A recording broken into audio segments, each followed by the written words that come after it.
പൈതലിന്റെ ഈ ലോകത്തിലെ ജീവിതം അവൻ പ്രവാസിയാകുന്നു, അവൻ പരദേശിയാകുന്നു. ഇംഗ്ലീഷിൽ അതിന് സ്ട്രേഞ്ചേഴ്സ് ആൻഡ് ഫോറിനേഴ്സ് എന്ന വാക്കാണ് ഉപയോഗിച്ചിരിക്കുന്നത്. ഈ ലോകത്തിൽ ഒരു ഭക്തന്റെ ജീവിതത്തിൽ അവൻ അരിഷ്ടനാണ്, അവൻ പരദേശിയാകുന്നു എന്ന് വിശുദ്ധ പത്രോസ് തന്റെ ലേഖനത്തിലൂടെ നമ്മെ ഓർപ്പിക്കുകയാകുന്നു ചെയ്യുന്നത്. ആകയാൽ ഈ ലോകത്തിൽ ജീവിക്കുമ്പോൾ ഒരു ഭക്തൻ മനസ്സിലാക്കേണ്ട ഒരു യാഥാർത്ഥ്യം, അവന്റെ ഈ ലോകത്തിലെ ജീവിതം അവൻ പ്രവാസിയാകുന്നു, അവൻ പ്രവാസ ജീവിതമാണ് കഴിക്കുന്നത്. ഈ ലോകത്തിൽ അവൻ പരദേശിയാകുന്നു. പഴയ നിയമ വിശുദ്ധന്മാരുടെ ചരിത്രം നമ്മൾ എടുക്കുമ്പോൾ അവർ ഈ ലോകത്തിൽ പ്രവാസികളായി ജീവിച്ചു. യാക്കോബ്, ഗോത്രപിതാവായ യാക്കോബ്, അവന്റെ വാർദ്ധക്യത്തിൽ ജോസഫ് ജീവിച്ചിരിക്കുന്നുവെന്നുള്ളതായ സന്തോഷ വാർത്ത അറിഞ്ഞപ്പോൾ യോസഫ് അയച്ച രഥങ്ങൾ കണ്ട് ചൈതന്യം പ്രാപിച്ചവനായി മിസ്രൈമിലേക്ക് കടന്നുപോയി. മിസ്രൈമിന്റെ ഭരണാധികാരിയെ ഫറവോന്റെ മുൻപിൽ അവൻ ചെന്നു നിൽക്കുമ്പോൾ ഫറവോന്റെ ചോദ്യം ചോദിക്കുന്നു, നിനക്ക് എത്ര വയസ്സായി? ഈ ചോദ്യത്തിന് യാക്കോബ് പറയുന്ന മറുപടി ഇങ്ങനെയാകുന്നു, എന്റെ പരദേശ പ്രയാണത്തിന്റെ കാലയളവ് 130 സംവത്സരമാകുന്നു. എന്റെ പിതാക്കന്മാരുടെ കാലഘട്ടത്തോളം ഞാനിതുവരെ എത്തിച്ചേർന്നിട്ടുമില്ല. ഈ സംഭവത്തിൽ യാക്കോബ് ഊന്നിപ്പറയുന്ന ഒരു യാഥാർത്ഥ്യം, തന്റെയും ഈ ലോകത്തിലെ ജീവിതം ഒരു പരദേശ പ്രയാണമാകുന്നു. പ്രിയമുള്ളവരെ, ഒരു ഭക്തന്റെ, ഒരു ദൈവപൈതലിന്റെ ഈ ലോകത്തിലെ ജീവിതം അവൻ പരദേശിയാകുന്നു, അവൻ പരദേശിയും അവൻ പ്രവാസിയുമായിട്ടാകുന്നു ഈ ലോകത്തിൽ ജീവിക്കുന്നത് എന്ന് ദൈവത്തിന്റെ വചനം നമ്മെ പഠിപ്പിക്കുകയാകുന്നു ചെയ്യുന്നത്. എന്തുകൊണ്ട് ഒരു ഭക്തൻ ഈ ലോകത്തിൽ പരദേശിയാകുന്നു, പ്രവാസിയാകുന്നുവെന്ന് ചോദിച്ചാൽ, എബ്രായ ലേഖനം 13-ാം അധ്യായത്തിന്റെ 14-ാം വാക്യത്തിൽ വിശുദ്ധ പൗലോസ് ഇപ്രകാരം പറയുന്നു, ഇവിടെ നമുക്ക് നിലനിൽക്കുന്ന നഗരങ്ങൾ ഇല്ല, ഇവിടെ നമുക്ക് നിലനിൽക്കുന്ന നഗരങ്ങൾ ഇല്ലല്ലോ എന്ന് വിശുദ്ധ പൗലോസ് പറയുമ്പോൾ ഒരു വലിയ യാഥാർത്ഥ്യം നമുക്കതിലൂടെ വെളിപ്പെടുത്തി തരുന്നു. ഇവിടെ നമുക്ക് നിലനിൽക്കുന്ന ഭക്ഷണങ്ങൾ ഇല്ല. ഈ ലോകത്ത് കാണുന്നതൊക്കെ താൽക്കാലികം. അതുകൊണ്ടാണ് തിരുവെടുത്ത് പറഞ്ഞ ലോകവും അതിന്റെ മോഹവും ഒക്കെയും ഒഴിഞ്ഞു പോകുന്നതാകുന്നു. ഈ ലോകത്തെ പട്ടണങ്ങൾ താൽക്കാലികം, ഈ ലോകത്തെ ബന്ധങ്ങൾ താൽക്കാലികം, ഈ ലോകത്ത് മനുഷ്യൻ കെട്ടിയുണ്ടാക്കുന്ന മനോഹരമായ സൗധങ്ങൾ ഇതൊക്കെ താൽക്കാലികമാകുന്നു. നാം ഇവിടെ പരദേശികളാകുന്നു. ഇതൊക്കെ വിട്ടൊരു ദിവസം ഇവിടെ നിന്ന് യാത്രയാവേണ്ടതാകുന്നു. അതുകൊണ്ടാകുന്നു ഫിലിപ്പി ലേഖനം 3-ാം അധ്യായം 20-ാം വാക്യത്തിൽ വിശുദ്ധ പൗലോസ് പറയുന്നത്, നമ്മുടെ പൗരത്വമോ സ്വർഗത്തിലാകുന്നു, അവിടെ നിന്ന് നമ്മുടെ കർത്താവ് യേശുക്രിസ്തു രക്ഷിതാവായി വരും എന്ന് നമ്മൾ കാത്തിരിക്കുകയാകുന്നു ചെയ്യുന്നത്. ആകയാൽ പ്രിയപ്പെട്ട ദൈവമക്കളെ, ഒരു ഭക്തനെ സംബന്ധിച്ചിടത്തോളം അവന്റെ ഇഹലോകത്തിലെ ജീവിതത്തിൽ അവൻ പ്രവാസിയാകുന്നു, അവൻ പരദേശിയാകുന്നു. കാരണം അവന്റെ പൗരത്വം ഈ ലോകത്തിലല്ല, അവൻ ഒരു സ്വർഗീയ പൗരനാണ്. അതുകൊണ്ടാണ് പൗലോസ് പറയുന്നത്, നമ്മുടെ പൗരത്വമോ സ്വർഗത്തിലാകുന്നു, അവിടെ നമ്മുടെ കർത്താവ് യേശുക്രിസ്തു വരും. ആകയാൽ ഈ ലോകത്തിൽ ഒരു ഭക്തൻ പ്രവാസിയാകുന്നു, ഒരു ഭക്തൻ പരദേശിയാകുന്നു എന്നുള്ള യാഥാർത്ഥ്യത്തെ മുന്നിൽ നിർത്തിക്കൊണ്ട് പ്രവാസികളുടെ മധ്യയെ പ്രവചിച്ച ഇരമ്യാവ് ദൈവാത്മാവിൽ പ്രവചിച്ചു പറയുന്ന അതേ വാക്ക് ഇന്ന് രാത്രി ദൈവത്തിന്റെ ആത്മാവ് ഈ ലോകത്ത് പ്രവാസികളായി ജീവിക്കുന്ന ജനത്തെ നോക്കി വിളിച്ചു പറയുകയാകുന്നു, വരുവീൻ, മറന്നുപോകാത്ത ഒരു ശാശ്വത നിയമത്താൽ നമുക്ക് യഹോവയോട് ചേർന്നുകൊള്ളാം എന്ന് വിളിക്കുകയാണ്. ഈ ലോകത്തിൽ പ്രവാസികളും പരദേശികളുമായി ജീവിക്കുന്ന ദൈവത്തിന്റെ ജനത്തോട് ദൈവത്തിന്റെ ആത്മാവിനുള്ള അരുളപ്പാട്, വരുവീൻ, മറന്നുപോകാത്തൊരു ശാശ്വത നിയമത്താൽ നമുക്ക് യഹോവയോട് ചേർന്നുകൊള്ളാം എന്ന് വിളിക്കുന്ന സ്തോത്രം.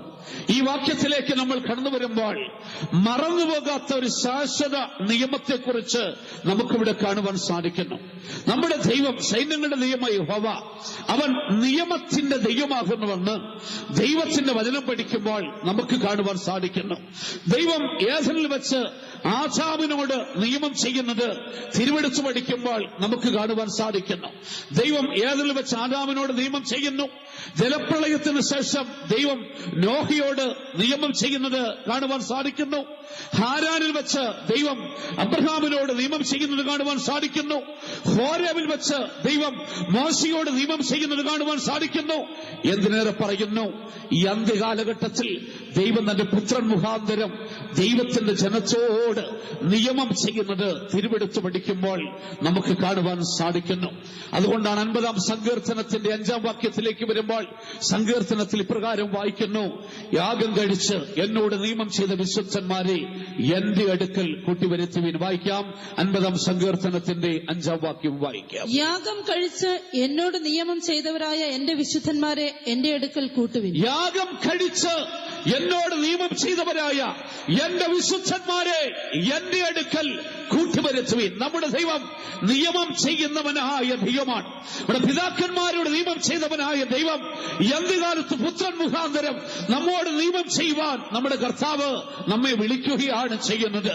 ആകയാൽ തിരുവെടുത്ത് നമ്മോട് വിളിച്ചു പറയുന്നു, വരുവീൻ, മറന്നുപോകാത്തൊരു ശാശ്വത നിയമത്താൽ നമുക്ക് യഹോവയോട് ചേർന്നുകൊള്ളാം എന്ന് വിളിക്കുകയാണ് ചെയ്യുന്നത്. പഴയ നിയമ കാലഘട്ടത്തിൽ തിരുവെടുത്തിലെ ചരിത്രം നമ്മൾ പഠിച്ചാൽ ദൈവത്തിന്റെ വചനത്തിൽ വിവിധ നിലവാരത്തിൽ നിയമം ചെയ്തിരുന്നതായി നമുക്ക് കാണുവാൻ സാധിക്കുന്നുണ്ട്. ഉൽപ്പത്തി പുസ്തകം 31-ാം അധ്യായത്തിന്റെ 52-ാം വാക്യം നമ്മൾ വായിക്കുമ്പോൾ അവിടെ ഗോത്രപിതാവായ യാക്കോബ് ലാബാനുമായിട്ട് ദൈവത്തിന്റെ സന്നിധിയിൽ വെച്ച് ചെയ്യുന്ന ഒരു ഉടമ്പടിയെക്കുറിച്ച് കാണുവാൻ സാധിക്കുന്നു. യാക്കോബ് ലാബാനുമായിട്ട് ഉടമ്പടി ചെയ്യുമ്പോൾ ഒരു കൽത്തൂണിനെ സാക്ഷി നിർത്തിക്കൊണ്ട് അവൻ ദൈവത്തിന്റെ സന്നിധിയിൽ ഉടമ്പടി ചെയ്യുകയാകുന്നു ചെയ്യുന്നത്. ഒരു കൽക്കൂമ്പാരത്തെ സാക്ഷി നിർത്തി യാക്കോബ് ദൈവസന്നിധിയിൽ വെച്ച് ലാബാനുമായിട്ട് ഉടമ്പടി ചെയ്യുന്ന നമുക്ക് കാണുവാൻ സാധിക്കുന്നു. ഇസ്രായേൽ ജനത്തോട് ദൈവം ചെയ്യുന്ന ഉടമ്പടിയെക്കുറിച്ച് തിരുവെടുത്ത് പഠിക്കുമ്പോൾ മിസ്രയീമിൽ നിന്ന് അവരെ കൈക്ക് പിടിച്ചുകൊണ്ടുവന്ന് ദൈവം അവരോട് ഉടമ്പടി ചെയ്തുവെന്നാണ് തിരുവെടുത്തിൽ കാണുവാൻ സാധിക്കുന്നത്. ആകയാൽ ദൈവം കൈക്ക് പിടിച്ച് ഇസ്രായേൽ ജനത്തെ മിസ്രയീമിൽ നിന്ന് കൊണ്ടുവന്ന് അവരോട് നിയമം ചെയ്തുവെന്ന് തിരുവെടുത്തിൽ വായിക്കുന്നു. യിരെമ്യാ പ്രവാചകന്റെ പുസ്തകം 34-ാം അധ്യായം അതിന്റെ 18-ാം വാക്യത്തിലേക്ക് വരുമ്പോൾ അവിടെ ദൈവം ചെയ്യുന്ന മറ്റൊരു നിയമത്തെ കാണുവാൻ സാധിക്കുന്നു. അവിടെ നമ്മൾ വായിക്കുന്നത്, കാളക്കിടാവിന്റെ പിളർപ്പുകളുടെ നടുവിലൂടെ കടന്നുപോയി ഞാൻ നിങ്ങളോട് ചെയ്ത നിയമം എന്ന് ദൈവം ഇസ്രായേൽ ജനത്തോട് പറയുകയാണ് ചെയ്യുന്നത്. കാളക്കിടാവിനെ നടുവെ പിളർന്ന് പിളർപ്പുകളുടെ നടുവിലൂടെ കടന്നുപോയി ദൈവം തന്റെ ജനത്തോട് നിയമം ചെയ്തിട്ടുണ്ട്. അപ്പോൾ തന്നെ ദൈവം ചെയ്യുന്ന നിയമങ്ങളിൽ ഏറ്റവും ശക്തമായ, തിരുവെടുത്തിൽ പറയുന്ന നിയമങ്ങളിൽ ഏറ്റവും ശക്തമായ നിയമം എന്ന് പറഞ്ഞിരിക്കുന്നത് സംഖ്യാപുസ്തകം 18-ാം അധ്യായത്തിന്റെ 19-ാം വാക്യത്തിൽ ലവണ നിയമം എന്നൊരു നിയമത്തെക്കുറിച്ച് പറയുന്നു. അതാണ് നിയമങ്ങളിൽ ഏറ്റവും ശക്തമായ നിയമം, ലവണ നിയമം എന്ന് പറയുന്നതാകുന്നു. എന്താണ് ലവണ നിയമത്തിന്റെ അവസ്ഥയെന്ന് ചോദിച്ചാൽ, പരസ്പരം നിയമത്തിൽ ഏർപ്പെടുന്ന വ്യക്തികൾ തമ്മിൽ ഉപ്പ് കൈമാറിക്കൊണ്ട് നിയമം ചെയ്യും. ഈ നിയമത്തിന്റെ പ്രത്യേകത, നിയമത്തിന്റെ വ്യവസ്ഥയനുസരിച്ച് മൂലഭാഷയിൽ നമ്മൾ പഠിക്കുമ്പോൾ അത് അഭേദ്യമായ നിയമം എന്നാണ് അതിന്റെ അർത്ഥം. ലവണ നിയമം എന്ന് പറയുമ്പോൾ അത് അഭേദ്യമായ നിയമം, ഒരിക്കലും മാറ്റുവാൻ കഴിയാത്ത നിയമം, പരസ്പരം ഉപ്പ് കൈമാറിക്കൊണ്ട് പരസ്പരം ചെയ്യുന്ന നിയമം എന്ന് പറയുമ്പോൾ അതൊരിക്കലും മാറ്റുവാൻ സാധിക്കത്തില്ല. ഇളക്കമില്ലാത്ത നിയമമാണ്, അത് സ്ഥിരമായ നിയമമാണ്, ഒരിക്കലും മറന്നുപോകാത്ത നിയമമാണ്. ദൈവം തന്നെ ജനത്തോട് ചെയ്യുന്ന നിയമങ്ങളിൽ ഏറ്റവും ശക്തമായ നിയമം ലവണ നിയമമാകുന്നുവെന്ന് ദൈവത്തിന്റെ വചനം പഠിക്കുമ്പോൾ നമുക്ക് കാണുവാൻ സാധിക്കുന്നു. ആകയാൽ ദൈവത്തിന്റെ വചനം നമ്മെ വിളിക്കുന്നു, വരുവീൻ, മറന്നുപോകാത്തതായ ഒരു ശാശ്വത നിയമത്താൽ നമുക്ക് ദൈവത്തോട് ചേർന്നുകൊള്ളാം. ഒരിക്കലും മാറിപ്പോകാത്ത, ഇളകിപ്പോകാത്ത ഒരു ലവണ നിയമത്താൽ ദൈവത്തോട് ചേരുവാൻ കർത്താവ് നമ്മെ വിളിക്കുകയാകുന്നു ചെയ്യുന്നത്. നമ്മുടെ കർത്താവിങ്കലേക്ക് ഓടി വരുന്നതായ ഒരു ഭക്തനോട് ദൈവം ഒരിക്കലും ഫോഷ്കു പറയാത്തതും മാറിപ്പോകാത്തതുമായ ഒരു നിയമം ചെയ്യുന്നുവെന്ന് എബ്രായ ലേഖനം നമ്മൾ പഠിക്കുമ്പോൾ കാണുവാൻ സാധിക്കുന്നുണ്ട്. എബ്രായ ലേഖനം 6-ാം അധ്യായത്തിന്റെ 18-ാം വാക്യത്തിലേക്ക് വരുമ്പോൾ അവിടെ വിശുദ്ധ പൗലോസ് ഇപ്രകാരം ഓർപ്പിക്കുകയാണ്, ശരണത്തിനു വേണ്ടി കർത്താവിങ്കലേക്ക് ഓടിച്ചെല്ലുന്ന ഒരു ഭക്തനോട് ദൈവത്തിന് ഒരിക്കലും മാറിപ്പോകാത്തതും ദൈവത്തിന് ഒരിക്കലും ഫോഷ്കു പറയുവാൻ കഴിയാത്തതായ അവന്റെ വാഗ്ദത്തത്തിന്റെ ഉടമ്പടി കൊണ്ട് ദൈവം നിയമം ചെയ്യുന്നു എന്ന് പറഞ്ഞിരിക്കുന്നു. അത് മാത്രമല്ല, ദൈവം ചെയ്യുന്ന ആ വാഗ്ദത്തത്തിന്റെ ഉടമ്പടി ഒരിക്കലും മാറ്റമില്ലാതെ ആക്കി തീർക്കുവാൻ ദൈവം അവന്റെ നാമത്തിൽ ഒരാണയിട്ട് അതിനെ ഉറപ്പിക്കുന്നു എന്നും പറഞ്ഞിരിക്കുന്നു. ആകയാൽ ദൈവത്തിങ്കലേക്ക്, കർത്താവിങ്കലേക്ക് അഭയത്തിന് വേണ്ടി, ജീവരക്ഷയ്ക്ക് വേണ്ടി ഓടിച്ചെല്ലുന്ന ഒരു ഭക്തനോട് കർത്താവ് യേശുക്രിസ്തു നിയമം ചെയ്യുന്നു. ഒരിക്കലും മാറിപ്പോകാത്തൊരു ലവണ നിയമം, ഒരിക്കലും മാറിപ്പോകാത്ത, ദൈവത്തിന് ഹോസ്റ്റ് പറയുവാൻ കഴിയാത്ത ഒരു നിയമം കൊണ്ട് കർത്താവ് യേശുക്രിസ്തു അവിടെ ഉടമ്പടി ചെയ്യുകയാണ്. എന്താണ് കർത്താവ് യേശുക്രിസ്തുവിലേക്ക് ഓടിച്ചെല്ലുന്ന ഒരു ഭക്തനോട് ചെയ്യുന്ന നിയമമെന്നറിയാമോ? അതവന്റെ വാഗ്ദത്തത്തിന്റെ ഉടമ്പടിയാണ്. ആ വാഗ്ദത്തത്തിന്റെ ഉടമ്പടി അവൻ ആണ കൊണ്ട് കൊണ്ട് ഉറപ്പിക്കുകയാണ്. എന്താണ് ഇതിന്റെ പ്രത്യേകത? ദൈവത്തിന്റെ വാഗ്ദത്തങ്ങൾ ഒരിക്കലും മാറിപ്പോകാത്തത്. ദൈവം ആണയിട്ടാൽ അതൊരിക്കലും മാറിപ്പോകത്തില്ല. ആകയാൽ ഒരിക്കലും മാറിപ്പോകാത്ത ദൈവത്തിന്റെ വാഗ്ദത്തത്താലും ദൈവത്തിന്റെ ആണയാലും ഉറപ്പിക്കുന്ന ദൈവത്തിന്റെ ഉടമ്പടിയാൽ അവൻ നമ്മോട് നിയമം ചെയ്യുന്നുവെന്ന് എബ്രായ ലേഖനം 6-ാം അധ്യായം 18-ാം വാക്യത്തിലേക്ക് വരുമ്പോൾ കാണുന്നു. ആകയാൽ കർത്താവ് യേശുക്രിസ്തുവിങ്കലേക്ക് അഭയത്തിന് വേണ്ടി ഓടിച്ചെല്ലുന്ന ഒരു ഭക്തനോട് ഒരിക്കലും മാറിപ്പോകാത്ത, ദൈവത്തിന് ഭോഷ്കു പറയുവാൻ കഴിയാത്ത വാഗ്ദത്തത്തിന്റെ ഉടമ്പടി കൊണ്ട് അവൻ ആണയിട്ട് ഉറപ്പിക്കുമ്പോൾ ആ ഉടമ്പടിക്ക് ഒരു പ്രത്യേകതയുണ്ട്.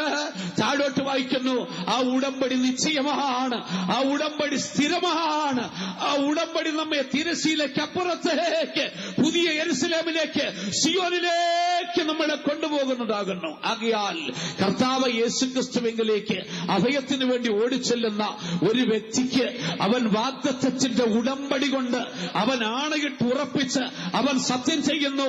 ആ ഉടമ്പടി സ്വീകരിച്ചു കഴിഞ്ഞാൽ അതിന്റെ വ്യവസ്ഥ നിശ്ചയമാണ്, അത് സ്ഥിരമാണ്. അത് ഒരു ഭക്തനെ തിരശ്ശീലയ്ക്ക് അപ്പുറത്തേക്ക് എന്ന് വെച്ചാൽ അതിവിശുദ്ധ സ്ഥലത്തേക്ക് സിയോനിലേക്ക് പുതിയ യെരുശലേമിലേക്ക് കൊണ്ടുചെല്ലുന്നതാകുന്നു. ആകയാൽ ദൈവത്തിന്റെ വചനം നമ്മെ വിളിക്കുന്നു, വരുവീൻ, മറന്നുപോകാത്ത ഒരു ശാശ്വത നിയമത്താൽ നമുക്ക് യഹോവയോട് ചേർന്നുകൊള്ളാം. നമ്മുടെ കർത്താവായ യേശുക്രിസ്തുവിങ്കലേക്ക് ഓടി വരുന്ന ഒരു ഭക്തനോട് ദൈവം ഒരിക്കലും മാറിപ്പോകാത്തതും ദൈവത്തിന് ഭോഷ്കു പറയുവാൻ കഴിയാത്തതുമായ വാഗ്ദത്തത്തിന്റെ ഉടമ്പടി കൊണ്ട് അവൻ നിയമം ചെയ്യുകയാകുന്നു ചെയ്യുന്നത്. പഴയ നിയമ ചരിത്രം നമ്മൾ പഠിച്ചാൽ ദൈവം മനുഷ്യരോട് ചെയ്ത ഉടമ്പടിക്ക് വിവിധ രൂപങ്ങളുണ്ടെന്ന് തിരുവെടുത്ത് പഠിക്കുമ്പോൾ നമുക്ക് കാണുവാൻ സാധിക്കുന്നു. തിരുവെടുത്തിൽ ഈ ഉടമ്പടികളെ വിവിധ നാമങ്ങളിലാണ് അറിയപ്പെടുന്നത്. അതിലൊന്നാമത്തെ ഉടമ്പടിയാണ് സമാധാന നിയമം. ദൈവത്തിന്റെ വചനത്തിൽ പറഞ്ഞിരിക്കുന്ന ഒന്നാമത്തെ നിയമം സമാധാനത്തിന്റെ ഉടമ്പടിയാണ്. തിരുവെടുത്തിൽ ദൈവം 3 പേരോട് സമാധാനത്തിന്റെ ഉടമ്പടി ചെയ്തിട്ടുണ്ടെന്ന് തിരുവെടുത്ത് പഠിക്കുമ്പോൾ മനസ്സിലാക്കുവാൻ സാധിക്കുന്നു. ഒന്ന് സംഖ്യാപുസ്തകം 25-ാം അധ്യായം അതിന്റെ 12-ാം വാക്യത്തിലേക്ക് വരുമ്പോൾ അവിടെ ദൈവം സമാധാനത്തിന്റെ ഉടമ്പടി ചെയ്തിരിക്കുന്ന ഒരു വ്യക്തിയെ കാണുവാൻ സാധിക്കുന്നു. അത് അഹരോൻ പുരോഹിതന്റെ മകനായ എലിയാസറിന്റെ മകനായ ഫിനെഹാസിനോട് ദൈവം ഒരു ഉടമ്പടി ചെയ്തു. ആ ഉടമ്പടി സമാധാനത്തിന്റെ ദൈവമായിരുന്നു. നമുക്ക് സാഹചര്യം അറിയാം. ഇസ്രായേൽ ജനം ബിലെയാമിന്റെ വിഷയത്തിൽ പാപം ചെയ്ത് ദൈവകോപത്തിനിരയായി ഇസ്രായേൽ പാളയത്തിൽ അഹരോനും മോശയും കവിളി വീണ് കരഞ്ഞ് ദൈവത്തിന് ന്യായവിധി സംഭവിക്കുമോ എന്നോർത്ത് ഭയപ്പെട്ടിരിക്കുമ്പോൾ എലിയാസറിന്റെ മകനായി ഫിനെഹാസ് എഴുന്നേറ്റ് ചെന്ന് സർവശക്തനായി ദൈവത്തിന് വേണ്ടി തീഷ്ണത കാണിച്ചതുകൊണ്ട് ദൈവം ഫിനെഹാസിനെ നോക്കി പറയുന്നു, അവൻ എനിക്ക് വേണ്ടി തീഷ്ണത കാണിച്ചു, ആകയാൽ ഞാൻ അവനോട് എന്റെ സമാധാനത്തിന്റെ ഉടമ്പടി ചെയ്യും. ദൈവം ഫിനെഹാസിനോട് സമാധാനത്തിന്റെ ഉടമ്പടി ചെയ്യുന്നു. സമാധാനത്തിന്റെ ഉടമ്പടി ചെയ്ത മറ്റൊരു വ്യക്തിയെ നമുക്ക് കാണുവാൻ സാധിക്കുന്നു. യെശയ്യാ പ്രവാചകന്റെ പുസ്തകം 54-ാം അധ്യായം 10-ാം വാക്യത്തിലേക്ക് വരുമ്പോൾ ബാബേൽ പ്രവാസത്തിൽ നിന്ന് മടങ്ങി വരുന്ന ഇസ്രായേൽ ജനത്തോട് ദൈവം ചെയ്യുന്ന ഉടമ്പടി അത് സമാധാനത്തിന്റെ ഉടമ്പടിയാകുന്നുവെന്ന് തിരുവെടുത്ത് പഠിക്കുമ്പോൾ കാണുവാൻ സാധിക്കുന്നു. അടുത്തതായി എസെക്കിയേൽ പ്രവാചകന്റെ പുസ്തകം 34-ാം അധ്യായത്തിന്റെ 25-ാം വാക്യവും 37-ാം അധ്യായത്തിന്റെ 26-ാം വാക്യവും വായിക്കുമ്പോൾ അസ്ഥികൾ നിറഞ്ഞ താഴ്വരയിലേക്ക് പ്രവാചകനെ കൊണ്ടുപോയി ആ അസ്ഥികൾ ജീവിച്ചെഴുന്നേറ്റ് വരുന്നൊരു സംഭവത്തെ കുറിച്ച് പറയുന്നു. ആ ജീവിച്ചെഴുന്നേറ്റ് വരുന്ന അസ്ഥികളോട് ദൈവം ചെയ്യുന്ന ഉടമ്പടി സമാധാനത്തിന്റെ ഉടമ്പടിയാ. നമുക്കറിയാം അത് യഹൂദനെ വെളിപ്പെടുത്തി കാണിക്കുന്നു. ലോകത്തിന്റെ നാനാഭാഗത്തേക്കും ചിതറപ്പെട്ടുപോയ യഹൂദൻ അസ്ഥികളായി താഴ്വരയിൽ ചിതറിക്കിടന്നിട്ട് കാലാന്ത്യത്തിൽ അവയ്ക്ക് ജീവൻ പ്രാപിച്ച സ്വദേശത്തേക്ക് മടങ്ങി വന്നു കഴിയുമ്പോൾ യഹൂദനോട് ദൈവം ചെയ്യുവാൻ പോകുന്ന ഉടമ്പടി അത് സമാധാനത്തിന്റെ ഉടമ്പടിയായിരിക്കും. ആകയാൽ ദൈവത്തിന്റെ വചനത്തിൽ ദൈവം ചെയ്യുന്ന ഒന്നാമത്തെ ഉടമ്പടിയെക്കുറിച്ച് കാണുവാൻ സാധിക്കുന്നത് സമാധാനത്തിന്റെ ഉടമ്പടിയാകുന്നു. അത് 3 ചെയ്തതായി തിരുവെടുത്തിൽ വായിക്കുന്നു. അടുത്തത് യെശയ്യാ പ്രവാചകന്റെ പുസ്തകം 55-ാം അധ്യായത്തിന്റെ 13-ാം വാക്യം വായിക്കുമ്പോൾ ദാവീദിനോട് ദൈവം ചെയ്ത ഒരു ഉടമ്പടിയെ കാണുവാൻ സാധിക്കുന്നു. ആ ഉടമ്പടിക്ക് പറഞ്ഞിരിക്കുന്ന പേര് നിശ്ചല കൃപകൾ എന്നാണ് പറഞ്ഞിരിക്കുന്നത്. ദാവീദിനോട് ദൈവം ചെയ്തിരിക്കുന്ന ഉടമ്പടി ദാവീദിന്റെ നിശ്ചല കൃപകളാകുന്നു. എന്താണ് ദാവീദിന്റെ നിശ്ചല കൃപ എന്ന് പറഞ്ഞിരിക്കുന്നത്? ജീവിതത്തിന്റെ ഏതു സാഹചര്യത്തിലും ദാവീദിനോടുള്ള ദൈവത്തിന്റെ കൃപയ്ക്ക് ഒരിക്കലും മാറ്റം സംഭവിക്കത്തില്ല. പ്രതികൂലങ്ങൾ ഉണ്ടാകാം, പ്രയാസങ്ങൾ ഉണ്ടാകാം, പോരാട്ടങ്ങൾ ഉണ്ടാകാം, പ്രതിസന്ധികൾ ഉണ്ടാകാം. പക്ഷേ ദാവീദേ, ഞാൻ നിന്നോട് ചെയ്തിരിക്കുന്ന ദൈവകൃപയുടെ ഉടമ്പടിക്ക് ഒരിക്കലും മാറ്റം സംഭവിക്കത്തില്ല. ആകയാൽ ദൈവം ദാവീദിനോട് ദൈവത്തിന്റെ കൃപയുടെ ഉടമ്പടി ചെയ്യുന്നു. ആ ഉടമ്പടിയുടെ പേര് നിശ്ചല കൃപകൾ എന്ന പേരിലാകുന്നു അറിയപ്പെടുന്നത്. വീണ്ടും മലാക്കി പ്രവാചകന്റെ പുസ്തകം 2-ാം അധ്യായം 4-5 വാക്യങ്ങളിലേക്ക് വരുമ്പോൾ അവിടെ ലേവിയോട് ദൈവം ചെയ്യുന്ന ഒരു ഉടമ്പടിയെക്കുറിച്ച് കാണുവാൻ സാധിക്കുന്നു. ലേവിയോട് ദൈവം ചെയ്യുന്ന ഉടമ്പടിയെക്കുറിച്ച് പറയുമ്പോൾ അത് സമാധാനത്തിന്റെയും ദൈവ കൃപയുടെയും ഉടമ്പടിയാകുന്നു. ജീവന്റെയും സമാധാനത്തിന്റെ ഉടമ്പടി. അവിടെ നമ്മൾ വായിക്കുന്നു, ലേവിയോടുള്ള എന്റെ നിയമം ജീവനും സമാധാനമാകുന്നു. ആകയാൽ ദൈവം ചെയ്യുന്ന ഉടമ്പടിയെ ഈ 3 നിലവാരത്തിൽ നമുക്ക് കാണുവാൻ സാധിക്കുന്നു. 1, അത് സമാധാനത്തിന്റെ ഉടമ്പടി. 2, ദൈവകൃപയുടെ ഉടമ്പടി. 3, ജീവന്റെയും സമാധാനത്തിന്റെ ഉടമ്പടി. ആകയാൽ ഈ ഉടമ്പടികളെ മുന്നിൽ വെച്ചുകൊണ്ട് ദൈവം ഇന്ന് രാത്രികാലം നമ്മെ അവന്റെ അടുക്കലേക്ക് വിളിക്കുകയാണ്. വരുവീൻ, മറന്നുപോകാത്ത ഒരു ശാശ്വത നിയമത്താൽ നമുക്ക് യഹോവയോട് ചേർന്നുകൊള്ളാം. അവന്റെ ദൈവകൃപയുടെ ഉടമ്പടിയുമായി, അവന്റെ ജീവന്റെ ഉടമ്പടിയുമായി, അവന്റെ സമാധാനത്തിന്റെ ഉടമ്പടിയുമായി കർത്താവ് ഇന്ന് രാത്രികാലം ഇവിടെ കടന്നു വന്നവരെ വിളിക്കുന്നു. വരുവീൻ, എന്റെ അടുക്കലേക്ക് വരുവീൻ. ഒരിക്കലും മറന്നുപോകാത്ത, ഒരിക്കലും മാറിപ്പോകാത്ത, മാറ്റമില്ലാത്ത കൃപയുടെ ഉടമ്പടിയാൽ, മാറ്റമില്ലാത്ത സമാധാനത്തിന്റെ ഉടമ്പടിയാൽ, മാറ്റമില്ലാത്ത ജീവന്റെ ഉടമ്പടിയാൽ നമുക്ക് നമ്മൾ ഉടമ്പടി ചെയ്യാം. കർത്താവ് നമ്മെ വിളിക്കുകയാണ് ചെയ്യുന്നത്. നമ്മുടെ കർത്താവ് യേശുക്രിസ്തുവിന്റെ അടുക്കലേക്ക് കടന്നു ചെല്ലുന്ന ഒരു ഭക്തനെ സംബന്ധിച്ചിടത്തോളം, ഒരു പാപി കർത്താവിന്റെ അടുക്കൽ ചെന്നു കഴിഞ്ഞാൽ യേശുക്രിസ്തുവും തന്നെ സ്നേഹിക്കുന്നത് വ്യക്തമായ ഒരു ഉടമ്പടിയിലൂടെയാണെന്ന് കാണുവാൻ സാധിക്കുന്നു. ദൈവത്തിന്റെ വചനത്തിൽ കർത്താവായ യേശുക്രിസ്തുവിലേക്ക് കടന്നു വരുന്നവരോട് അവൻ ചെയ്യുന്ന ഉടമ്പടികളെ കുറിച്ച് അനേക വിഷയങ്ങൾ കാണുവാൻ സാധിക്കും. പക്ഷേ സമയം ദൗർലഭ്യമുണ്ട്. അതിപ്രധാനമായ ഒരൊറ്റ വിഷയം മാത്രം ഈ ദിവസങ്ങളിൽ ചിന്തയ്ക്ക് വേണ്ടി ഞാൻ ഉപയോഗിക്കുവാൻ കർത്താവിൽ താല്പര്യപ്പെടുകയാകുന്നു ചെയ്യുന്നത്. വിശുദ്ധ യോഹന്നാന്റെ സുവിശേഷം 14-ാം അധ്യായത്തിന്റെ 18-ാം വാക്യം നമ്മൾ വായിക്കുമ്പോൾ കർത്താവ് യേശുക്രിസ്തുവിലേക്ക് അടുത്തു ചെല്ലുന്ന ഒരു വ്യക്തിക്ക് കർത്താവിന് തരുവാൻ കഴിയുന്ന ഒരു ഉടമ്പടി നമുക്കവിടെ കാണുവാൻ സാധിക്കുന്നു. യോഹന്നാന്റെ സുവിശേഷം 14-ാം അധ്യായത്തിന്റെ 18-ാം വാക്യവും വായിച്ചാട്ടെ. ഞാൻ നിങ്ങളെ അനാഥരായി വിടുകയില്ല, ഞാൻ നിങ്ങളുടെ അടുക്കൽ വരും. കർത്താവ് ഈ ഉടമ്പടിയിൽ 2 വ്യവസ്ഥകളാണ് പറയുന്നത്. 1, ഞാൻ ഒരിക്കലും നിങ്ങളെ അനാഥരായി വിടുകയില്ല. കർത്താവ് യേശുക്രിസ്തുവിന്റെ അടുക്കൽ ചെല്ലുന്ന ഒരു വ്യക്തിയോട് കർത്താവിന് നൽകുവാൻ കഴിയുന്ന 1-ാമത്തെ ഉടമ്പടി, ഞാൻ നിങ്ങളെ അനാഥനായി വിടുകയില്ല. അത് 1-ാമത്തെ ഉടമ്പടി. 2-ാമത്തെ വ്യവസ്ഥ, ഞാൻ നിങ്ങളുടെ അടുക്കൽ വരും. മറന്നുപോകാത്ത ഒരു ശാശ്വത നിയമം കർത്താവ് നമ്മോട് ചെയ്യുകയാണ്. എന്താണ് ഉടമ്പടിയുടെ വ്യവസ്ഥ? എന്റെ അടുക്കൽ വരുവീൻ, ഞാൻ നിങ്ങളെ ഒരിക്കലും അനാഥനായി വിടുകയില്ല. ഇന്നത്തെ ലോകത്തിലെ മനുഷ്യന്റെ സാർവത്രികമായ അടിസ്ഥാന പ്രശ്നമാണ് അനാഥത്വം അഥവാ നിരാശ്രയത്വം എന്ന് പറഞ്ഞിരിക്കുന്നത്. ഇന്നത്തെ ലോകത്തിൽ എത്രയോ കോടിക്കണക്കിന് മനുഷ്യർ നമുക്കറിയാം. പത്രമാധ്യമങ്ങൾ നമ്മൾ വായിക്കുന്നുണ്ട്. യൂറോപ്പിനെ ഇന്ന് കലക്കിക്കൊണ്ടിരിക്കുന്ന വിഷയമാണ് അനാഥത്വം, അതാ നിരാശ്രയത്വം. അഭയാർത്ഥികൾ യൂറോപ്പിന്റെ പല രാജ്യങ്ങളിലേക്ക് ജീവരക്ഷയ്ക്ക് വേണ്ടി കൂട്ടം കൂട്ടമായി ലക്ഷക്കണക്കിന് പ്രവഹിച്ചുകൊണ്ടിരിക്കുകയാണ്. കയറിക്കിടക്കുവാൻ കിടപ്പാടമില്ല, കഴിക്കുവാൻ ആഹാരമില്ല, അന്തിയുറങ്ങുവാൻ സ്ഥലമില്ല, കൈക്കൊള്ളുവാൻ ആൾക്കാരില്ല. ആ സമുദ്രത്തിന്റെ കരയിൽ മരിച്ചു കിടക്കുന്ന ഒരു പിഞ്ചുബാലന്റെ ചിത്രം ലോക മനസാക്ഷിയെ മുഴുവനും ഞെട്ടിച്ചു കളഞ്ഞു. കാരണം എന്ത്? ലോകത്തിന്റെ മനുഷ്യന്റെ ഏറ്റവും വലിയ അടിസ്ഥാന പ്രശ്നമാണ് അനാഥരായി ജീവിക്കേണ്ടി വരുന്ന അവസ്ഥ എന്ന് പറഞ്ഞിരിക്കുന്നത്. ദൈവത്തിന്റെ സ്വന്തം നാടായ കൊച്ചു കേരളത്തിന്റെ അവസ്ഥ തികച്ചും വ്യത്യസ്തമല്ല. എത്രയോ ആയിരക്കണക്കിന് അനാഥാലയങ്ങളെ കൊണ്ട് ഈ കേരള ഭൂമിയും നിറയപ്പെട്ടിട്ടുണ്ട്. എത്രയോ അനാഥാലയങ്ങളിൽ അനാഥ ബാല്യങ്ങൾ അവിടെ ജീവിതം ചെലവഴിക്കുന്നു. എത്രയോ പിഞ്ചു കുഞ്ഞുങ്ങൾ മാതാപിതാക്കളെ നഷ്ടപ്പെട്ടിട്ട് അനാഥരായി അനാഥാലയങ്ങളിൽ അവിടെ ജീവിതം ചെലവഴിക്കുന്ന കാണുവാൻ സാധിക്കുന്നുണ്ട്.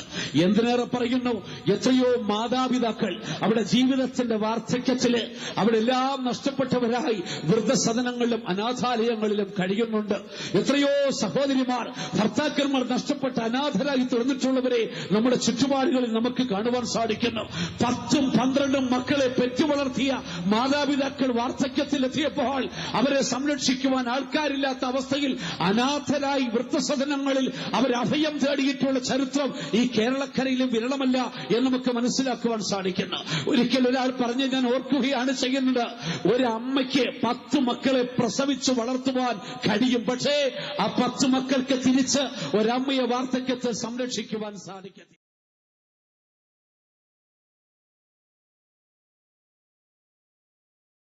പക്ഷേ ആ 10 മക്കൾക്ക് അമ്മയുടെ വാർദ്ധക്യത്തിൽ ഒരുമിച്ച് ആ മാതാവിനെ സംരക്ഷിക്കുവാൻ കഴിയത്തില്ല. നമ്മുടെ ചുറ്റുപാടുകളിൽ കാണുന്ന സാധാരണ സംഭവമല്ലേ ഇതെന്ന് പറഞ്ഞിരിക്കുന്നത്. ഞാൻ മറ്റൊരു സംഭവം കേട്ടിട്ടുണ്ട്. ചെറിയ പ്രായത്തിൽ കൊച്ചുകുട്ടികളായിരിക്കുമ്പോൾ അമ്മയുടെ അടുത്ത് കൊച്ചുകുട്ടികളെല്ലാം കൂടെ കൂടി വഴക്കുണ്ടാക്കും. അമ്മയുടെ മടിയിൽ കയറിയിരുന്നിട്ട് ആൺകുട്ടികളെല്ലാം കൂടെ വഴക്കുണ്ടാക്കും. എന്താ വഴക്കിന്റെ ആശയത്തിന്റെ കാരണമെന്നറിയാമോ? അമ്മച്ചി എന്റേതാണെന്ന് പറയുന്നത്. മൂത്തവൻ പറയാം അമ്മച്ചി എന്റേതാണ്, അതിനിളയവും പറയാം അമ്മച്ചി എന്റേതാണ്, അടുത്തവൻ പറയാം അല്ല അമ്മച്ചി എന്റേതാണ്. അമ്മച്ചിയുടെ കയ്യെ പിടിച്ചുകൊണ്ട് ഒരുത്തൻ അമ്മച്ചി എന്റേതാണെന്ന് പറയുന്നു, മറ്റടുത്ത അമ്മച്ചിയുടെ ചെവിയിൽ പിടിച്ചുകൊണ്ട് എന്റേതാണെന്ന് പറയുന്നു, ഒരാൾ അമ്മച്ചിയെ പൂണ്ടടക്കം പിടിച്ചുകൊണ്ട് അമ്മച്ചി എന്റേതാണെന്ന് പറയുന്നു. അമ്മച്ചിക്ക് വേണ്ടി മക്കൾ കടിപിടി കൂടുകയാണ്. എന്നാൽ അല്പം ചില കാലങ്ങൾ കഴിഞ്ഞ് ഈ മക്കളൊന്ന് വളർന്ന് വിവാഹമൊക്കെ കഴിച്ചു കഴിയുമ്പോൾ ആ മക്കൾ വീണ്ടും അടികൂടുകയാ. അവിടെ അടികൂടുന്നതിന്റെ വിഷയമെന്തെന്നറിയാമോ? ഇപ്പോൾ അവർ പറഞ്ഞ അമ്മച്ചി നിന്റെയാണെന്ന് പറയാ ചെയ്യുന്നത്. അമ്മച്ചി നിന്റെയാണെന്ന് മൂത്തവൻ ഇളയവനോട് പറയും. അവൻ പറയല്ല അമ്മച്ചി നിന്റെയാണെന്ന് മറ്റവരോട് പറയും.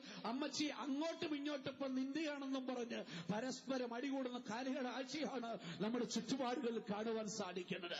എന്നെ കേൾക്കുന്ന ദൈവമക്കളെ, ലോകത്തിൽ എത്രയോ ജീവിതങ്ങൾ അനാഥമായി, എത്രയോ മാതാപിതാക്കൾ അനാഥരായി, എത്രയോ സ്ത്രീകൾ അനാഥരായി, എത്രയോ പിഞ്ചു ബാല്യങ്ങൾ അനാഥരായി ലോകത്തിന് നാനാഭാഗത്തും ജീവിക്കുമ്പോൾ കർത്താവ് നമുക്ക് വാഗ്ദത്തം തരുന്നു, എന്റെ അടുക്കൽ വരുന്നവനെ ഞാൻ ഒരു നാളും അനാഥനായി വിടത്തില്ല. അത് വിശ്വസിക്കുന്ന ദൈവമക്കൾ കരങ്ങളുയർത്തി ശക്തിയോട് ഹല്ലേലൂയ പറഞ്ഞിട്ട്.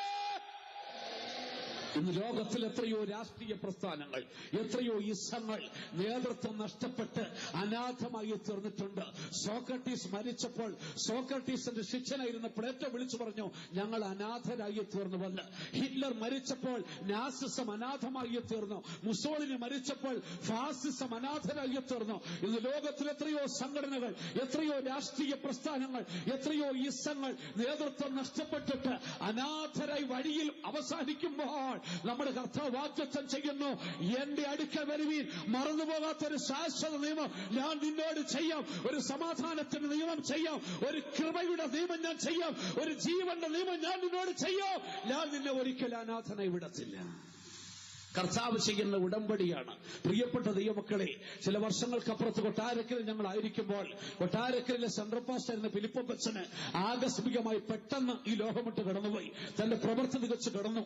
കർത്താവിന്റെ ശുശ്രൂഷകരെ ഞങ്ങൾക്ക് എല്ലാവർക്കും ആ സംഭവം താങ്ങുവാൻ കഴിയുന്നതിലപ്പുറത്തായിരുന്നു. തകർന്ന ഹൃദയത്തോടെ, വേദനപ്പെട്ട മനസ്സോടെ ഇനി എന്തെന്നോർത്ത് വ്യാകുലപ്പെട്ടിരിക്കുകയാണ്. അടുത്തതായി കൊട്ടാരക്കര സെന്ററിന്റെ ചുമതലയേറ്റു വരുന്നത് നമ്മുടെ തിരുവല്ലയിൽ വേല ചെയ്ത് അവസാനിച്ച പാസ്റ്റർ ജോയ് തോമസ് അപ്പച്ചന. ജോയ് തോമസ് അപ്പച്ചൻ കൊട്ടാരക്കരയിൽ സെൻട്രൽ പാസ്സായി ചുമതലയേറ്റെടുത്ത് ആദ്യത്തെ സുവിശേഷ വേലക്കാരുടെ മീറ്റിംഗും ആദ്യത്തെ മാസയോഗവും നടക്കുമ്പോൾ സുവിശേഷ വേലക്കാരുടെ മീറ്റിംഗിനും മാസയോഗത്തിനും ഒരൊറ്റ കുറിവാക്യമാണ് എടുത്ത് താൻ പഠിപ്പിച്ചത്. അന്ന് പഠിപ്പിച്ച വാക്യമെന്നറിയാമോ? എബ്രായലേഖനം 13-ാം അധ്യായത്തിന്റെ 7-8 വാക്യങ്ങൾ എടുത്ത് പഠിപ്പിച്ചു. ആ പഠിപ്പിച്ച വാക്യത്തിൽ ഇങ്ങനെ എഴുതുന്നു, നിങ്ങളോട് ദൈവത്തിന്റെ വചനം പ്രസംഗിച്ച് നിങ്ങളെ നടത്തിയ വിശുദ്ധന്മാരെ ഓർത്തുകൊള്ളുവീൻ, അവിടെ ജീവാവസാനം ഓർത്തിട്ട് അവിടെ വിശ്വാസത്തെ അനുകരിപ്പീൻ. കർത്താവ് യേശുക്രിസ്തു ഇന്നലെയും ഇന്നും എന്നേക്കും അനന്യനാകുന്നു. ആ വാക്യത്തിലൂടെ വിശുദ്ധൻ നമ്മളെ പഠിപ്പിച്ചത്, നമ്മളെ നടത്തിയ വിശുദ്ധന്മാരും നമ്മളോട് ദൈവത്തിന്റെ വചനം പ്രസംഗിച്ച് നടത്തിയ വിശുദ്ധന്മാരും നമ്മെ വിട്ട് കടന്നുപോയേക്കാം. പക്ഷെ കർത്താവ് യേശുക്രിസ്തു വാഗ്ദത്തം തരുന്നു, ഇല്ല, അവൻ ഇന്നലെയും ഇന്നും എന്നേക്കും അനന്യൻ, അവൻ ഒരിക്കലും മാറ്റമില്ലാത്തവനാണ്. നമ്മളെ നടത്തിയ വിശുദ്ധന്മാര് മാറിപ്പോയേക്കാം. പാസ്റ്റർ വെസ്ലി ചാഹിനൻ നമ്മെ വിട്ട് കടന്നുപോയി. പക്ഷേ കർത്താവ് പറയുന്നു, ഞാൻ ഇന്നലെയും ഇന്നും എന്നേക്കും അനന്യൻ തന്നെയാണ്. അതുകൊണ്ടാണ് മലാക്കി പ്രവാചകന്റെ പുസ്തകം 3-ാം അധ്യായത്തിന്റെ 6-ാം വാക്യത്തിൽ ഇപ്രകാരം വിളിച്ചു പറയുന്നു, യാക്കോബിൻ പുത്രന്മാരെ, നിങ്ങൾ മുടിഞ്ഞു പോകാതിരിക്കുന്നത് യഹോവയായ ഞാൻ മാറാത്തവനാണ്. ഈ ലോകം മാറിപ്പോകും, ആകാശം മാറിപ്പോകും, കുന്നുകൾ നീങ്ങിപ്പോകും, പർവ്വതങ്ങൾ മാറിപ്പോകും, സമുദ്രമധ്യേ അത് വീണെന്ന് വന്നേക്കാം, അതിന്റെ വെള്ളം വിരിച്ച് ഭൂമിയെ വിഴുങ്ങിയെന്ന് വന്നേക്കാം, ഈ ലോകത്തിന് ആകമാനം നാശം സംഭവിച്ചേക്കാം. പക്ഷെ കർത്താവ് പറയുന്നു, ഞാൻ ഒരിക്കലും മാറിപ്പോകുന്നവനല്ല, ഞാൻ ഒരിക്കലും ഇളകിപ്പോകുന്നവനല്ല. എന്റെ അടുക്കൽ വരുന്നവനെ ഞാൻ ഒരു നാളും കൈവിടത്തില്ല. ഇന്നലെ നിന്നെ നടത്തിയ കർത്താവ്, ഇന്ന് നിന്നെ നടത്തിക്കൊണ്ടിരിക്കുന്ന കർത്താവ്, അവൻ നാളെയും നിന്നെ നടത്തും. അവൻ അനന്യനാകുന്നു, അവൻ മാറാച്ചവനായ നിയമമാണ്. അവൻ നിന്നോട് പറയുന്നു, ഞാൻ നിന്നെ ഒരു നാളും അനാഥനായി വിടുകയില്ല. ആകിയാൽ ഇന്ന് രാത്രികാലം ദൈവത്തിന്റെ ആലോചന കേൾക്കുന്ന ദൈവമക്കളെ, കർത്താവിന്റെ അടുക്കലേക്ക് വിളിക്കുന്നു, വരുവി. മറന്നുപോകാത്ത ശാശ്വത നിയമത്താൽ നമുക്ക് ദൈവത്തോട് ചേരാം. എന്ന് വെച്ചാൽ ഞാൻ നിങ്ങളെ അനാഥനായി വിടക്കതില്ല. ഇംഗ്ലീഷ് സാഹിത്യത്തിലെ പ്രസിദ്ധമായ ഒരു കവിതയുണ്ട്, ദ ഫൂൾ പ്രിൻസ് എന്നാണ് ആ കവിത. നിങ്ങൾ എല്ലാവരും അത് കേട്ടിട്ടുണ്ടായിരിക്കും. ആ കവിതയുടെ ഇതിവൃത്തം മനുഷ്യ ഹൃദയങ്ങളെ വല്ലാതെ പിടിച്ചുലയ്ക്കുന്നതാകുന്ന സ്തോത്രം. അതിന്റെ ഇതിവൃത്തം എന്ന് പറയുന്നത്, ഒരു ഭക്തനായ മനുഷ്യൻ മരിക്കുകയാണ്. അവൻ മരിക്കുന്നതായി അവൻ ദർശനം കാണുന്നു. അതിനുശേഷം അവൻ കാണുന്നത് കർത്താവ് അവന്റെ ആത്മാവിനെ എടുത്തുകൊണ്ട് ഒരു കടൽ തീരത്തേക്ക് പോകുകയാണ്. അവൻ നോക്കുമ്പോൾ ആകാശത്തില് അവന്റെ ജീവിതത്തിൽ പിന്നിട്ട വഴികളെല്ലാം അവന് കാണിച്ചു കൊടുക്കുക. ആ മണൽപ്പരപ്പിലൂടെ നടന്നുകൊണ്ട് പോകുന്ന രീതിയിലാകുന്നു അത് കാണിച്ചു കൊടുക്കുന്നത്. അവൻ ജനിച്ചു വീണത് മുതൽ അവൻ വളർന്ന ജീവിതത്തിന്റെ ഓരോ സന്ധികളും കാണിക്കുന്നു. ആ മണൽപ്പരപ്പിലൂടെ നടന്നു പോകുന്ന അടയാളങ്ങൾ കാണുവാൻ സാധിക്കുന്നു. പെട്ടെന്ന് അവന്റെ കാഴ്ച മണൽപ്പരപ്പിൽ ശ്രദ്ധിച്ചു. നോക്കിയപ്പോൾ 2 ജോഡി കാൽപാദങ്ങൾ അവൻ നടന്നു പോകുന്നതുണ്ട്. കൂടെ 2 ജോഡി കാൽപാദങ്ങൾ കൂടെ കാണുന്നുണ്ട്. അവൻ തിരിഞ്ഞ് കർത്താവിനോട് ചോദിച്ചു, കർത്താവേ, ഇതാ എന്റെ 2 ജോഡി കാൽപാദങ്ങൾ കാണുന്നു, അതിന്റെ കൂടെ 2 ജോഡി കാൽപാദങ്ങൾ കൂടെ കാണുന്നുണ്ടല്ലോ, അത് ആരുടേതാണ്?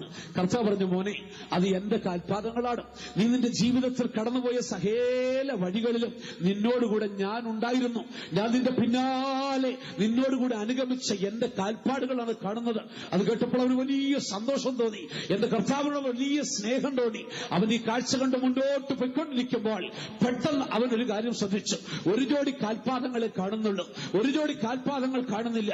അവൻ ആ രംഗത്തേക്കൊന്ന് സൂക്ഷിച്ചു നോക്കി. അവൻ ഏറ്റവും വ്യാകുലപ്പെട്ട സമയം, അവൻ രോഗിയായി തീർന്ന സമയം, അവൻ പരീക്ഷിക്കപ്പെട്ട സമയം, അവൻ തകർന്നുപോയ സമയം, മനുഷ്യരെല്ലാം അവനെ കൈവിട്ട സമയം, അവന് ദൈവത്തോട് വലിയ വ്യാകുലം തോന്നി, ദുഃഖം തോന്നി. കർത്താവിനോട് പറഞ്ഞു, കർത്താവേ, ലോകം മുഴുവനും എന്നെ കൈവിട്ടപ്പോൾ, ഞാൻ ഇത്രമാത്രം തകർക്കപ്പെട്ടപ്പോൾ നീയും എന്നെ കൈവിട്ട് കളഞ്ഞല്ലോ, നിന്റെ കാഴ്ചപ്പാടുകൾ കാണുവാൻ സാധിക്കുന്നില്ലല്ലോ. കർത്താവ് അവന്റെ തോളിൽ തട്ടിക്കൊണ്ട് പറഞ്ഞു, മകനെ, ആ കാണുന്ന കാൽപാദങ്ങളുണ്ടല്ലോ, അത് നിന്റെ കാൽപാദങ്ങളല്ല, അത് എന്റെ കാൽപാദങ്ങളാണ്. ഈ സമയത്ത് നീ നടക്കുവാൻ നിന്നെ അനുവദിച്ചാൽ നീ വീടുപോകുമെന്ന് എനിക്ക് അറിയാമായിരുന്നു. അതുകൊണ്ട് നീ വീടുവാൻ ഞാൻ നിന്നെ അനുവദിച്ചില്ല. എന്റെ ഉള്ളങ്കരങ്ങളിൽ ഞാൻ നിന്നെ കോരി എടുക്കുകയായിരുന്നു. നിന്നെ എടുത്തുകൊണ്ട് ഞാൻ നടന്നുപോയി എന്റെ കാഴ്ചപ്പാടുകളാകുന്നു നീയാ കാണുന്നത്. അത് കണ്ടപ്പോൾ അവന്റെ സന്തോഷവും അവന്റെ സ്നേഹവും അടക്കുവാൻ കഴിഞ്ഞില്ല. ഇന്ന് രാത്രികാലം എന്നെ കേൾക്കുന്ന ദൈവമക്കളെ, ജീവിതത്തിന്റെ ഏതവസ്ഥയിലും നിന്നെ കൈവിടാത്തൊരു കർത്താവുണ്ട്, നിന്നെ അനാഥനായി വിടാത്തൊരു കർത്താവുണ്ട്. അവൻ സമാധാനത്തിന്റെയും അവൻ ദൈവത്തിന്റെ കൃപയുടെയും ജീവന്റെ ഉടമ്പടി തന്ന് നിന്നെ വിളിക്കുകയാണ്. വരുവി, മറന്നുപോകാത്തൊരു ശാശ്വത നിയമത്താൽ നമുക്ക് ദൈവത്തോട് ചേരാം. ഞാൻ നിന്നെ ഒരു നാളും അനാഥനായി വിടത്തില്ല. കർത്താവ് നമ്മളെ അനാഥനായി വിടത്തില്ല എന്ന് പറയുമ്പോൾ ആ വാക്യത്തെ നമ്മൾ വീണ്ടും തിരിച്ചു പഠിക്കണം. എന്താണ് യേശുക്രിസ്തു തന്റെ അടുക്കൽ വരുന്നവരെ അനാഥരായി വിടത്തില്ല എന്ന് പറയുന്നതിന്റെ അർത്ഥം? അത് കുറെ കൂടെ വ്യക്തമായി പഠിക്കണമെങ്കിൽ വിശുദ്ധ യോഹന്നാന്റെ സുവിശേഷം 6-ാം അധ്യായത്തിന്റെ 35 മുതൽ 40 വരെയുള്ള വേദഭാഗങ്ങൾ പഠിക്കണം. 6 മുതൽ 35, 6-ാം അധ്യായത്തിന്റെ 35 മുതൽ 40 വരെയുള്ള വേദഭാഗം നമ്മൾ പഠിക്കുമ്പോൾ അവിടെ തന്റെ അടുക്കൽ വരുന്നവർക്ക് കർത്താവ് ചെയ്യുന്ന, വാഗ്ദത്തം ചെയ്യുന്ന 3 ഉടമ്പടികളെ നമുക്കവിടെ കാണുവാൻ സാധിക്കുന്നു. ഞാൻ നിങ്ങളെ അനാഥരെ വിടുകയില്ല എന്ന് കർത്താവ് പറയുമ്പോൾ തന്റെ അടുക്കൽ വരുന്നവരോട് കർത്താവ് ചെയ്യുന്ന 3 ഉടമ്പടികളെ യോഹന്നാന്റെ സുവിശേഷം 6-ാം അധ്യായത്തിന്റെ 35 മുതൽ 40 വരെയുള്ള വാക്യങ്ങൾ പഠിക്കുമ്പോൾ നമുക്ക് കാണുവാൻ സാധിക്കുന്നു. അതിന്റെ 35-ാം വാക്യത്തിൽ കർത്താവ് യേശുക്രിസ്തു പ്രകാരം പറയുന്നു, എന്റെ അടുക്കൽ വരുന്നവന് ഒരിക്കലും വിശക്കത്തില്ല. എന്റെ അടുക്കൽ വരുന്ന വായിക്കുക. 6-ാം അധ്യായത്തിന്റെ 35-ാം വാക്യം വായിച്ചാൽ യേശു അവരോട് പറഞ്ഞത്, ഞാൻ ജീവന്റെ അപ്പമാകുന്നു, എന്റെ അടുക്കൽ വരുന്നവന് വിശക്കയില്ല, എന്നിൽ വിശ്വസിക്കുന്നവന് ഒരു നാളും ദാഹിക്കുകയില്ല. കർത്താവ് ചെയ്യുന്ന 1-ാമത്തെ ഉടമ്പടി ഇതാകുന്നു, എന്റെ അടുക്കൽ വരുന്നവന് വിശക്കത്തില്ല. അടുത്തത്, എന്നിൽ വിശ്വസിക്കുന്നവന് ഒരു നാളും ദാഹിക്കത്തില്ല. കർത്താവ് വിളിക്കുകയാണ്, എന്റെ അടുക്കൽ വാ, എന്റെ അടുക്കൽ വരുന്നവന് ഒരിക്കലും വിശക്കത്തില്ല, ഒരു നാളും ദാഹിക്കത്തില്ല. അത് കർത്താവ് ചെയ്യുന്ന 1-ാമത്തെ ഉടമ്പടി. ഞാൻ നിന്നെ അനാഥനായി വിടുകയില്ലെന്ന് പറയുമ്പോൾ എന്റെ അടുക്കൽ വരുന്നവനെ ഒരു നാളും വിശക്കത്തില്ല, ഒരു നാളും ദാഹിക്കത്തില്ല. 6-ാം അധ്യായത്തിൽ 37 വാക്യത്തിലേക്ക് വരുമ്പോൾ കർത്താവ് രണ്ടാമത് ചെയ്യുന്ന ഉടമ്പടി കാണുവാൻ സാധിക്കുന്നു. അവിടെ കർത്താവ് പറയുന്നു, എന്റെ അടുക്കൽ വരുന്നവനെ, വായിക്കാം 6 അധ്യായം 37 വാക്യം വായിച്ചാട്ടെ. പിതാവ് എനിക്ക് തരുന്നതൊക്കെയും എന്റെ അടുക്കൽ വരും, എന്റെ അടുക്കൽ വരുന്നവനെ ഞാൻ ഒരു നാളും തള്ളിക്കളകില്ല. എന്റെ അടുക്കൽ വരുന്നവനെ ഞാൻ ഒരു നാളും തള്ളിക്കളയത്തില്ല. കർത്താവ് തരുന്ന രണ്ടാമത്തെ വാഗ്ദത്തമാണ്. അതിന് 40 വാക്യത്തിലേക്ക് വരുമ്പോൾ കർത്താവ് വീണ്ടും പറയുന്നു, എന്റെ അടുക്കൽ വരുന്നവനെ ഞാൻ ഒടുക്കലത്തെ നാളിൽ ഉയർത്തെഴുന്നേൽപ്പിക്കും. ആകയാൽ കർത്താവ് 3 കാര്യങ്ങൾ ഇവിടെ വാഗ്ദത്തം ചെയ്യുകയാണ്. തന്റെ അടുക്കൽ വരുന്നവന് ദൈവം ഉടമ്പടി ചെയ്യുന്നു, അനാഥനായി വിടുകയില്ല എന്നുള്ള ഉടമ്പടിയിൽ 3 കാര്യങ്ങൾ കാണുവാൻ സാധിക്കണം. ഒന്ന്, എന്റെ അടുക്കൽ വരുന്നവന് ഒരു നാളും വിശക്കത്തില്ല, ഒരു നാളും ദാഹിക്കത്തില്ല. അടുത്തത്, എന്റെ അടുക്കൽ വരുന്നവനെ ഞാൻ ഒരു നാൾ